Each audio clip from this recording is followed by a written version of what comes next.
G'day everyone. Today I want to talk to you about the 3 reasons that you're sabotaging your wealth. Number 1 on our list is cars.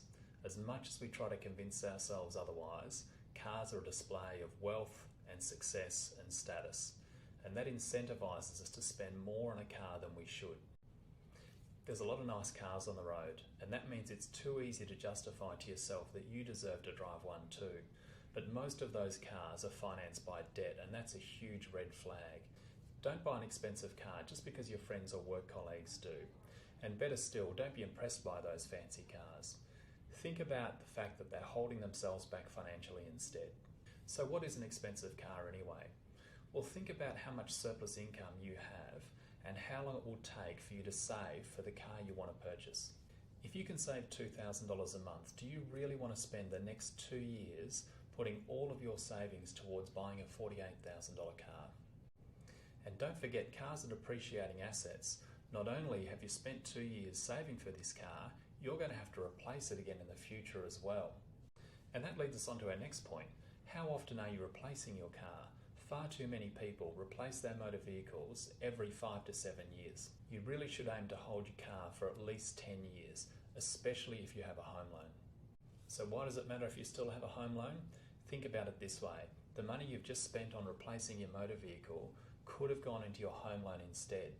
And that means that the loan will now take longer to repay, increasing the amount of interest that you're paying to the bank. And don't underestimate just how much of an impact that has on the total amount of interest you'll pay on your home loan. Number 2 on our list is cash flow. Can you imagine a well-run business not paying attention to their cash flow? Think about a big successful business like Microsoft.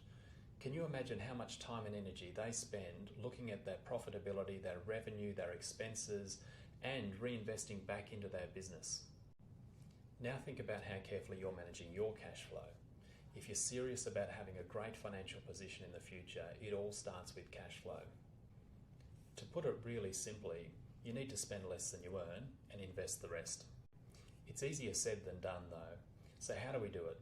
Well, first of all, you need to figure out what your basic living expenses are, and there's some great apps out there to help you do it. From there, you need to think about what you want to be able to put away to save or invest for the future.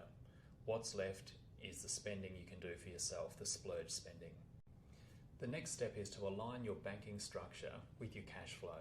So you'll need a bank account for your basic living, you'll need a bank account for your splurge spending, and we also encourage our clients to have a bank account for travel, because after all, we all need a break from life from time to time. Some version of that will likely work for you. Our splurge spending is where we usually get ourselves into trouble, and we've all done it at times.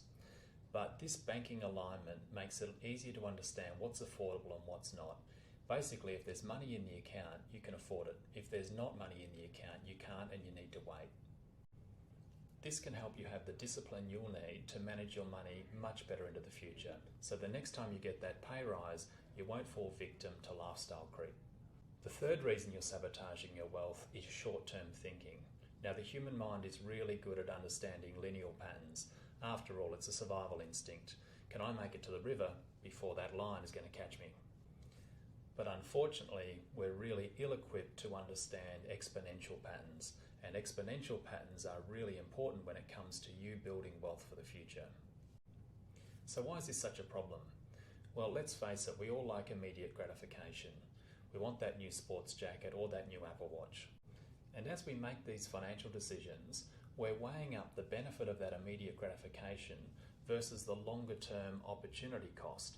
Or in other words, what else could I do with the money? If you don't have a good understanding of the opportunity cost, you're more likely to settle for the immediate gratification. So that Apple Watch is probably getting bought, and you'll be ignorant of the true cost or the opportunity cost of what else you could have done with that money. To better understand the opportunity cost, you firstly need to understand compounding. Now, compounding is the 8th wonder of the world.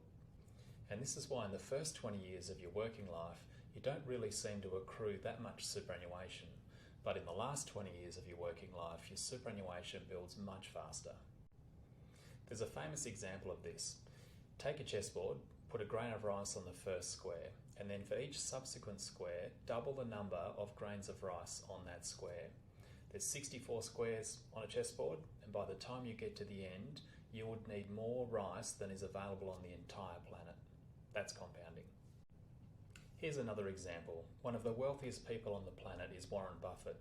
Now, Warren at a young age understood compounding really well, and what might surprise you is that 99% of Warren Buffett's wealth has actually happened after the age of 50. So it's time for you to take advantage of the power of compounding, and that simply means taking that surplus income, investing it, and then reinvesting any profits you make from that investment. So there you have it. There are 3 reasons you're sabotaging your wealth. Buying a car that's too expensive, replacing that car too often, cash flow and not managing it carefully, and thirdly, thinking short term and not understanding the long-term power of compounding and investing. If you've got any questions, please reach out. Thanks for listening.